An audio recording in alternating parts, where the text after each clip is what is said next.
Reciban un fraternal saludo de parte de la Iglesia Luterana Príncipe de Paz en la ciudad de Orlando, Florida. Es un verdadero gusto que nos esté escuchando. Su sintonía es altamente valorada desde nuestra parte y le animamos de que usted también pueda compartir ese servicio de adoración con sus amigos, familiares, de tal manera que usted también se convierta en un agente que propaga el Evangelio de una o de otra manera. Hoy es el quinto domingo de Cuaresma. Prácticamente hemos terminado la época de Cuaresma. Ya el próximo domingo inicia la Semana Santa con el Domingo de Ramos. De eso estaré hablando después. Por el momento nos concentramos todavía en esta época de Cuaresma y vamos a iniciar el tiempo de adoración con un cántico de apertura que se llama Exáltale.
Invocamos ahora la presencia de nuestro Dios en el nombre del Padre y del Hijo y del Espíritu Santo.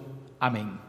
Continuamos con ese tiempo de confesión y escuchemos la exhortación al arrepentimiento que dice: hermanos y hermanas, esos días de Cuaresma deben ser un tiempo de reflexión y meditación en nuestra condición humana como criaturas frágiles y pecadoras que necesitan de la gracia de Dios. Les exhorto a que se humillen delante de Dios, reconozcan sus pecados y los confiesen, y que por medio de la fe en Cristo reciban el perdón que Dios otorga por medio de su Hijo Jesucristo. Confesemos juntos nuestros pecados contra Dios y contra nuestro prójimo diciendo esta oración. Padre Santo, confesamos que a pesar de tus muchos favores nos hemos apartado de ti al no seguir fielmente los pasos de Jesucristo y al no amar a nuestro prójimo como tú nos mandas. Perdónanos por poner nuestra mirada en otras personas y cosas de este mundo y no en Cristo, y por nuestra falta de perseverancia en la fe cuando enfrentamos pruebas y tentaciones. Ten piedad de nosotros, pobres pecadores. Pueblo del Señor, escuchen la buena noticia del Evangelio. Por medio de la muerte y resurrección de Cristo, Dios se ha reconciliado con nosotros, los pecadores, y por la fe en Él nos concede perdón y vida eterna. Como ministro del Señor Jesucristo, llamado y ordenado, les declaro el perdón completo de todos sus pecados, en el nombre del Padre, y del Hijo, y del Espíritu Santo. Amén. Vamos a continuación a escuchar las lecturas bíblicas para este quinto domingo de Cuaresma.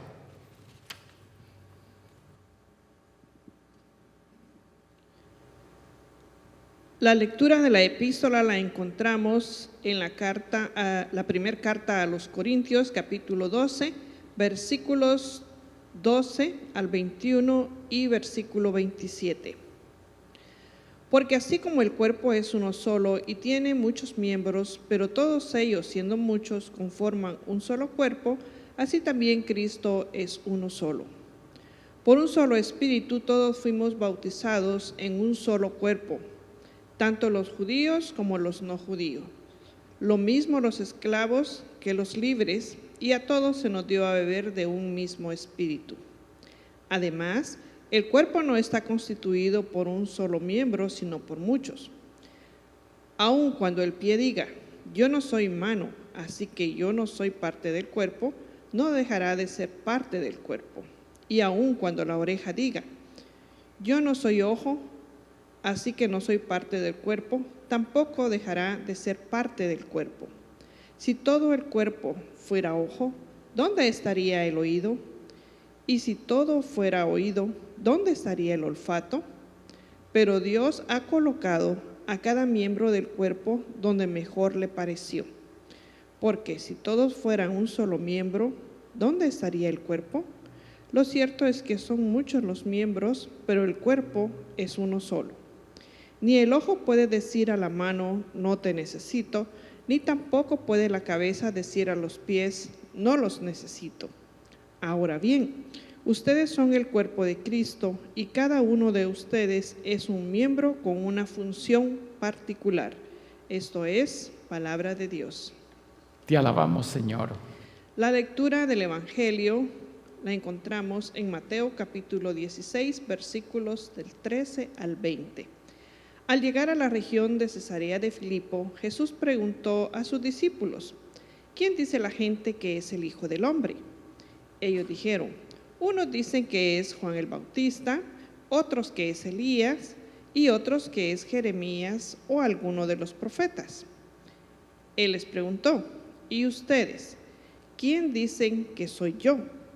Simón Pedro respondió, tú eres el Cristo, el Hijo del Dios viviente. Entonces Jesús le dijo, bienaventurado eres Simón, hijo de Jonás, porque no te lo reveló ningún mortal, sino mi Padre que está en los cielos. Y yo te digo que tú eres Pedro, y sobre esta roca edificaré mi iglesia, y las puertas del Hades no podrán vencerla. A ti te daré la llave del reino de los cielos. Todo lo que ates en la tierra será atado en los cielos, y todo lo que desates en la tierra será desatado en los cielos. Entonces mandó a sus discípulos que no dijeran a nadie que era Jesús, el Cristo. Esto es palabra de Dios. Te alabamos, Señor. Que la gracia, la paz y la misericordia del Señor Jesucristo sea con cada uno de ustedes ahora y siempre. Amén. Este quinto domingo de Cuaresma vamos a cerrar esa serie de mensajes que hemos utilizado durante esta época, donde estamos hablando de los hábitos de Jesucristo. Hemos trabajado este libro, El desafío de ser, que he venido trabajando, traduciéndolo y de alguna forma exponiéndolo con ustedes para familiarizarnos con su contenido. Y básicamente es un estudio de algunos de los principales hábitos en la vida de Jesucristo. Y hoy el quinto hábito que quiero enfatizar tiene que ver con la práctica de ser parte de la iglesia, la práctica de ser parte del pueblo de Dios, es decir, de asistir con regularidad a la casa de Dios donde mutuamente somos edificados. Ahora, al hablar de iglesia, la mayoría de las personas lo primero que piensa son en edificios. Y aquí puse algunas de las catedrales más bellas, catedrales góticas. Las catedrales góticas son aquellas que tienen esos picos altísimos que nos inspiran como para ver al cielo y buscar a Dios. Y de hecho la arquitectura tiene mucho que ver con la búsqueda de Dios, por lo menos en la mentalidad en que hemos sido formados. Pero la mayoría piensa específicamente en edificios, la estructura arquitectónica del lugar donde hoy se reúne la iglesia. Sin embargo, iglesia propiamente dicho no es eso. Aunque yo sé que nos hemos acostumbrado a decir voy a la iglesia y entonces vamos al edificio, a la estructura, pero propiamente en la Biblia la iglesia es el pueblo de Dios. Y de hecho también se le llama el cuerpo de Cristo.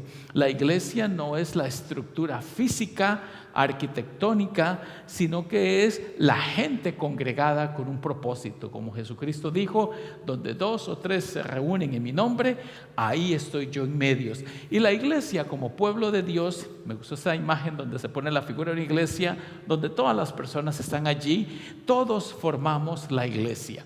Como ya subrayé, no se trata del edificio, sino que se trata de las personas que conforman el edificio. Así que es bueno que despejemos esa imagen que quizás se nos ha transmitido de que la iglesia es el edificio, es algo externo, y nos enfoquemos en el grupo de personas, porque el grupo de personas reunidas en el nombre de Jesucristo puede adorar en un edificio arquitectónico como esta bella iglesia a la que pertenecemos, Príncipe de Paz.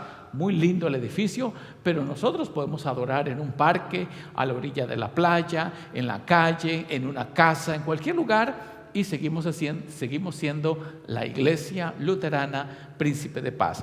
¿De dónde viene la palabra iglesia?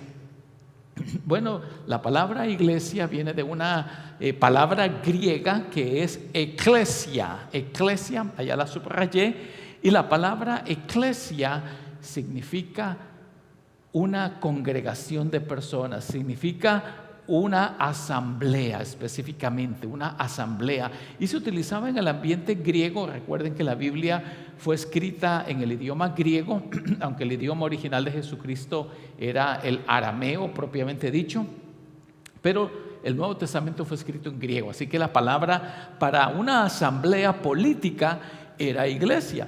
De hecho, creo que la mayoría sabe que lo que se conoce hoy como democracia, donde el pueblo toma decisiones y vota, es un fenómeno político que nació en Grecia, más o menos unos 200, 300 años antes de Jesucristo. Y cuando el alcalde convocaba a la gente para tomar una decisión, él le llamaba a esa asamblea eclesia. Era la congregación de gentes que estaban unidas para tomar decisiones políticas por el bienestar de la ciudad, del pueblo, etc. Entonces la palabra eclesia, de donde viene iglesia, significa simplemente la congregación de gente. Ahora, propiamente en el sentido bíblico, ¿qué es la iglesia? Es una buena pregunta. ¿Qué es la iglesia? Porque vivimos en un mundo donde hay cientos de grupos que se llaman iglesias, cientos de denominaciones, así se le dice, los diferentes grupos que existen. Una de las iglesias más conocidas es la Iglesia Católica, pero no es la única. Existe la Iglesia Griega Ortodoxa, existe la Iglesia Etiopía, existe la Iglesia Rusa, etcétera. Es decir, hay muchas iglesias, y no se diga los grupos denominacionales como nosotros que somos la Iglesia Luterana. ¿Qué es la iglesia? Dentro de nuestra confesión luterana, la definición, que yo creo que se apega 100% a la definición bíblica, es que la iglesia es el lugar donde se predica el evangelio y se administran los sacramentos. Note esos dos detalles que son cruciales, distintivos de lo que es una iglesia. En ese lugar se debe predicar el evangelio de Jesucristo, que habla de su muerte y resurrección, de la gracia y el perdón de pecados. Eso se debe predicar, óigalo bien, cada vez que se congrega. Es algo que se nos debe recordar constantemente la gracia y la misericordia de Dios, la muerte de Jesucristo, cómo a través de esa muerte Él logra el perdón de los pecados. Eso es lo que usted debe escuchar cada domingo, porque nunca nos podemos aburrir de que nos recuerden que somos pecadores y que necesitamos del Evangelio y de la gracia de Dios. Pero la segunda característica, que es de capital importancia, es que allí se administran los sacramentos de forma correcta. ¿Qué quiere decir eso? Pues quiere decir que la Santa Comunión, donde Cristo nos da su cuerpo y su sangre, como Él dijo, esto es mi cuerpo, esto es mi sangre, y nosotros lo creemos aunque no lo comprendamos, eso es un sacramento. Y no se diga el sacramento del santo bautismo, donde Dios dijo que el que se bautiza es regenerado, es transformado. El que no nazca del agua y del Espíritu no puede ver el reino de Dios. Entonces los sacramentos son administrados correctamente. Así que llame la atención a esta definición. La iglesia es el lugar donde se predica el Evangelio y se administran los sacramentos. Ahora, ¿por qué es importante ir a la iglesia? Es una buena pregunta. ¿Por qué es importante? ¿Por qué es tan importante la iglesia? Aquí enumeré unas cuantas cosas que quiero subrayar. No las puedo comentar ampliamente por cuestión de tiempo, me llevaría muchas horas explicar todo el detalle. Hay manuales gruesísimos de 500, 800 páginas que hablan de todo lo que es la iglesia, y en un sermón de 20 minutos no lo vamos a cubrir todo. En primer lugar, es el pueblo redimido de Dios. Note ese detalle, es el pueblo que Cristo ha comprado con su sangre. Redimir significa comprar, y el precio que Él pagó fue el derramamiento de su sangre. Uno. En segundo lugar, Cristo dio su vida por ella. Es decir, Cristo muere no solamente de forma caprichosa, porque los romanos estaban considerándolo una amenaza que iba a destruir el templo, etc. No, Él específicamente, la Biblia dice, muere por su iglesia, da su vida. Otra razón de por qué es tan importante la iglesia es que es llamada el cuerpo de Cristo. Es la presencia de Jesucristo en el mundo. De hecho, la iglesia puede ser llamada un sacramento porque representamos a Cristo en este mundo, y Cristo dice que la iglesia es el cuerpo, es su cuerpo. Por otro lado, tiene la misión de anunciar el Evangelio. No hay otro lugar donde se anuncie el Evangelio sino en la iglesia, recordando que iglesia no son las estructuras físicas, sino el grupo de personas que proclama que Cristo es el Señor. Y es donde somos nutridos por la palabra, crecemos y maduramos. Aquí se predica el Evangelio, se administran los sacramentos, y eso nutre nuestra vida. Ahora, quiero presentarles unas cuantas estadísticas acerca de la realidad de la iglesia. Es como cuando usted se va a hacer una radiografía para ver cómo está su cuerpo. Yo, después que tuve el COVID, me fui a hacer una radiografía para ver cómo estaban mis pulmones. En general, todo está bien, gracias a Dios. Y entonces eso es como una radiografía de algunos detalles de la iglesia. Note, por ejemplo, en primer lugar, el cristianismo es la religión más grande del mundo, con 2.2 billones. Quiere decir que 2.200 millones de personas pertenecen al grupo cristiano. Ahora, eso no quiere decir que todos son cristianos comprometidos, confesionales y dedicados al Señor, pero pertenecemos a ese mundo donde prevalece el cristianismo. Es la religión más grande. De hecho, hay personas que, aunque no vayan a la iglesia, pues dicen que son cristianos, y lo que quiero decir es que pertenecen a ese mundo cultural que ha construido la iglesia cristiana. En Estados Unidos, solo un 20% de la población asiste regularmente a la iglesia. Nota ese detalle, solo un 20%. Quiere decir que de 100 personas, cada domingo 20 son regulares en la iglesia. Los cristianos no practicantes subió del 35% al 44%. Eso quiere decir que hay gente que dice, bueno, yo soy cristiano, pero no creo en la iglesia, no creo en la estructura y la organización interna de la iglesia. Se consideran cristianos practicantes, y ese grupo subió de 35% a 44%. De los millennials, esa es la generación que nació del 81 al 96, solo un 22% asiste regularmente a la iglesia. La gente joven, las nuevas generaciones, creen menos en la iglesia y van menos a la iglesia. Y dice que solamente un 22% de la gente que nació entre 1980 y 1996, solo un 22% asiste a la iglesia. Otro detalle es que solo un 5% diezma con regularidad y un 30% no da nada a la iglesia.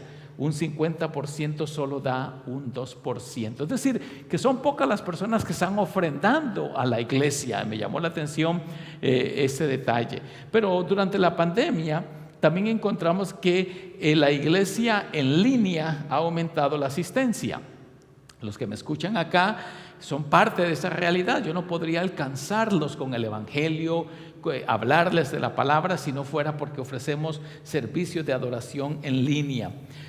Otro detalle es que los más jóvenes tienden a preferir cultos en línea y se animan a ofrendar en línea. Es otro detalle interesante, los más jóvenes habituados a la tecnología, más fácilmente inclinados a todo lo que es digital, se sienten más cómodos en este ambiente. El 75% dice que la calidad del sermón es el factor que determina si asiste o no a la iglesia. Y eso es una gran responsabilidad que cae sobre nosotros los que predicamos, porque dice que un 75% decide ir a la iglesia si siente que el sermón vale la pena. Pero eso no es todo, aquí hay otros detalles. La gente también busca oportunidades de servicio comunitario. La gente quiere sentirse útil y la iglesia normalmente es una agencia que sirve a la comunidad. Otras personas dicen que tienen el deseo de hacer amigos y actividades sociales. Eso es un atractivo de la iglesia.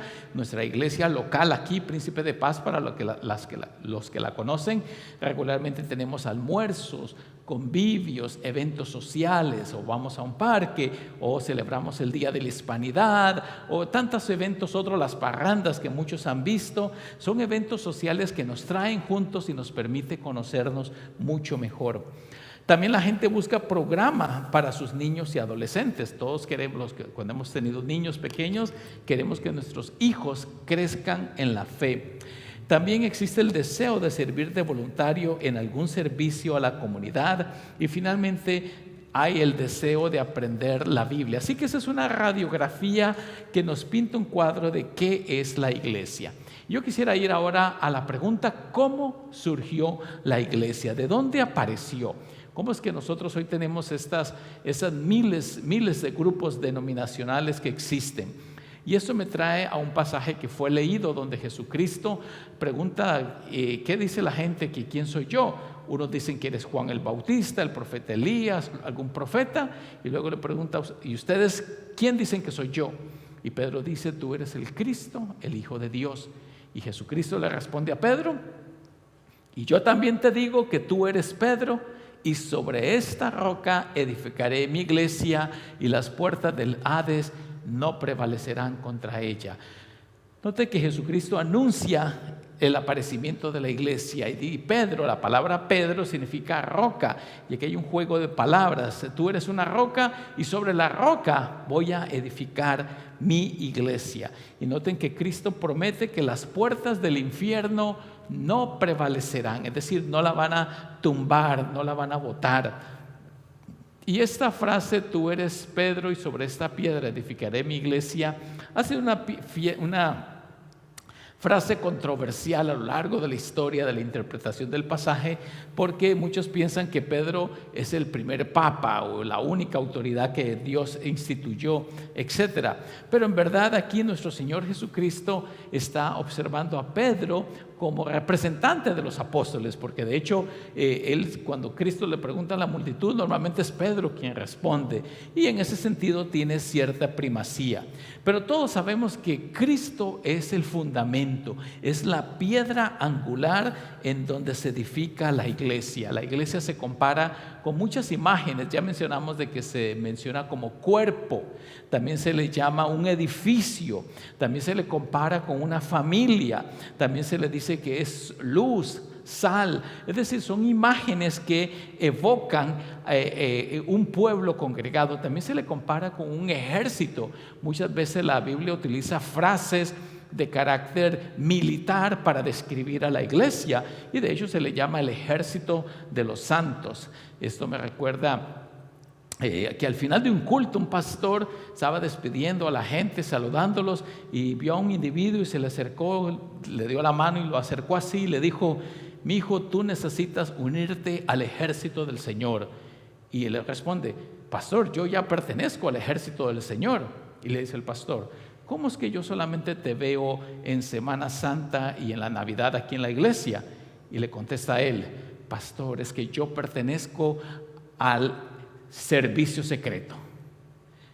Es decir, anda como escondida, ¿no es cierto? Y así son muchos que llegan a la iglesia solo en Navidad o solamente durante tiempos especiales y están como en el servicio secreto, no se apersonan con regularidad.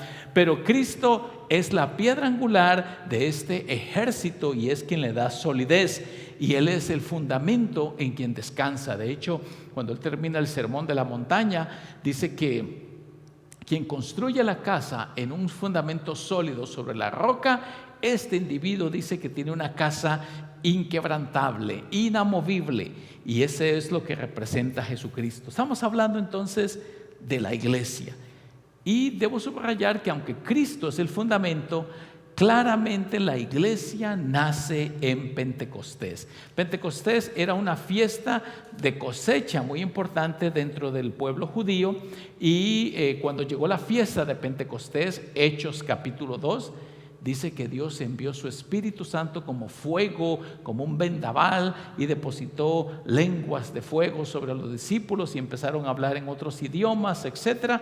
Pero lo importante es que ese día nace la iglesia. Así que la iglesia no siempre ha existido como tal. La iglesia empezó a tomar forma en el día de Pentecostés. Ahora, era tan importante para Cristo la iglesia que dicen las Escrituras que Cristo amó tanto a la iglesia que murió por ella. Ese pasaje de Efesios está en el contexto de familia, como hablaba, que la iglesia se compara como una familia. Dice: maridos, amad a vuestras mujeres. Y aquí viene la frase que quiero subrayar: así como Cristo amó a la iglesia y se entregó a sí mismo por ella. Es decir, Cristo murió por su iglesia, y esto le da un realce, un valor único y excepcional. Así que es importante asistir con regularidad a la iglesia. Por eso es uno de los hábitos que debemos incorporar en nuestra vida, es venir a la iglesia, asistir con regularidad, aunque sé que la pandemia ha puesto muy difícil esta realidad. Aquí tengo unos cuantos beneficios de venir a la iglesia, que yo creo que todos nos podemos beneficiar de ello. Son muchos, pero simplemente investigando a nivel sociológico, la iglesia nos ayuda a conocer a Dios y a conectarnos con Él. De hecho, la mayoría de las personas viene a la iglesia porque quiere conocer más de Dios, quiere entender cuál es su lugar en el plan maravilloso que Dios tiene en la vida. Otra razón de por qué venir a la iglesia es que nos ayuda a ser más agradecidos. He estado leyendo unos libros del agradecimiento en donde se dice que el ser agradecido desde que uno se levanta y a lo largo del día psicológicamente tiene un impacto positivo en su vida. Y en la iglesia enseñamos cómo ser personas agradecidas con lo que Dios ha hecho en nuestra vida. Enriquece nuestras relaciones sociales e interpersonales. Ese es un lugar donde se conoce otra gente y crea nuevas amistades y nuevas relaciones, y todos nosotros somos seres sociales. Aunque hablaba de la soledad en mi mensaje de la semana pasada, la realidad es que todos también buscamos la compañía de otros. Nos ayuda a descubrir y usar dones y habilidades. ¿Qué quiere decir esto? Que conforme usted viene y se involucra en la vida de la iglesia, usted empieza a descubrir habilidades y dones que no sabía. ¿De qué manera entendí yo que Dios me estaba llamando para servirle en el ministerio cristiano? Una de esas maneras fue a través de mi involucramiento en la iglesia. Otro detalle es que en medio del caos nos hace más fuertes, nos hace más sólidos. Esto es como, no sé si usted conoce la historia del bambú. El bambú pasan casi 7 años 7 años y usted no ve nada que empieza a surgir por el piso, por el suelo de la tierra, porque durante esos 5 a 7 años está fortaleciendo sus raíces. Pero después que pasan esos 5 o 7 años, el bambú crece súbitamente y puede llegar hasta medir hasta 20 metros. ¿Pero por qué? Porque tiene una base súper sólida. Y así son los que vienen a la iglesia. Si absorben lo que se les enseña, son personas fuertes como el bambú, que aunque el viento sople y la tormenta los azote, están sólidamente arraigados en el suelo. Otras de las ventajas de venir a la iglesia es que nos ayuda a entender y practicar el perdón, porque obviamente Dios nos ha perdonado. Y el libro de Efesios, la carta a los Efesios, dice que aprendamos a perdonar como Cristo nos ha perdonado a nosotros. Nos llena la vida de música con sentido. Aquí cantamos y tenemos muchos himnos que tienen letra basada en la Biblia, y los cánticos son una forma en que fortalecemos nuestra vida espiritual, y ojalá que muchos de ustedes anden en la letra en su mente y en su corazón. Nos da un sentido más profundo de la existencia, fortalece las relaciones familiares, puede ser una plataforma para desarrollar su liderazgo, y es un acceso indescriptible a recursos insospechados. Podría ahondar en esas cosas, pero como dije, el tiempo no me lo permite. En todo caso, lo que debemos ver es que venir a la iglesia es una bendición, que no sea que nos arrastre. Muchas personas tienen como miedo de ir a la iglesia porque dicen: ahí me van a convertir en fanático, ahí me van a lavar el cerebro, me van a cambiar la mentalidad, y nos resistimos a ir. Esto me recuerda aquel barco que se estaba hundiendo, y el capitán se levanta y dice: ¿hay algún creyente en el barco que sepa rezar de forma ferviente? Y entonces dice uno de ellos: sí, señor, yo soy. Y como el barco se estaba hundiendo, le dice: qué bueno, porque nos falta un chaleco salvavidas. No le huyamos al privilegio de ir a la iglesia. La iglesia es un lugar enriquecedor, es un lugar de bendición. Aquí se predica el evangelio, se administran los sacramentos, y Dios tiene grandes planes y proyectos para cada uno de nosotros. Es una práctica saludable, sana y beneficiosa para todos nosotros, y que la paz de Dios, que sobrepasa todo entendimiento, guarde sus corazones y mentes en Cristo Jesús, Señor nuestro. Amén. Vamos a continuar el tiempo de adoración con el himno que se llama La Iglesia es Cristo en el mundo.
Estamos haciendo un repaso del del catecismo, y estamos trabajando el Padre Nuestro, que es la oración que Cristo nos enseñó, y hoy nos toca trabajar la tercera petición, y les invito a que lean conmigo.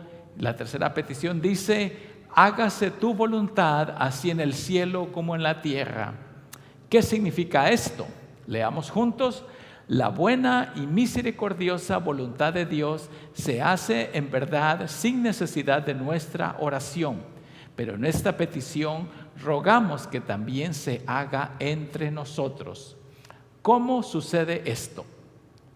La voluntad de Dios se hace entre nosotros cuando Dios desbarata y estorba todo mal propósito y toda mala voluntad que nos impide santificar el nombre de Dios y son obstáculo a la venida de su reino, esto es, la voluntad del diablo, del mundo y de nuestro yo. Más se hace la voluntad de Dios cuando Él nos fortalece y nos mantiene firmes en su palabra y en la fe hasta el fin de nuestros días. Esto es ciertamente la verdad. Que la paz del Señor Jesucristo sea con cada uno de ustedes siempre y con tu espíritu. Oremos como nuestro Señor Jesucristo nos enseñó. Padre nuestro que estás en los cielos, santificado sea tu nombre. Vénganos tu reino, hágase tu voluntad, así en la tierra como en el cielo. El pan nuestro de cada día, dánoslo hoy, y perdona nuestras deudas, así como nosotros perdonamos a nuestros deudores. Y no nos dejes caer en la tentación, mas líbranos del mal, porque tuyo es el reino, el poder y la gloria por los siglos de los siglos. Amén.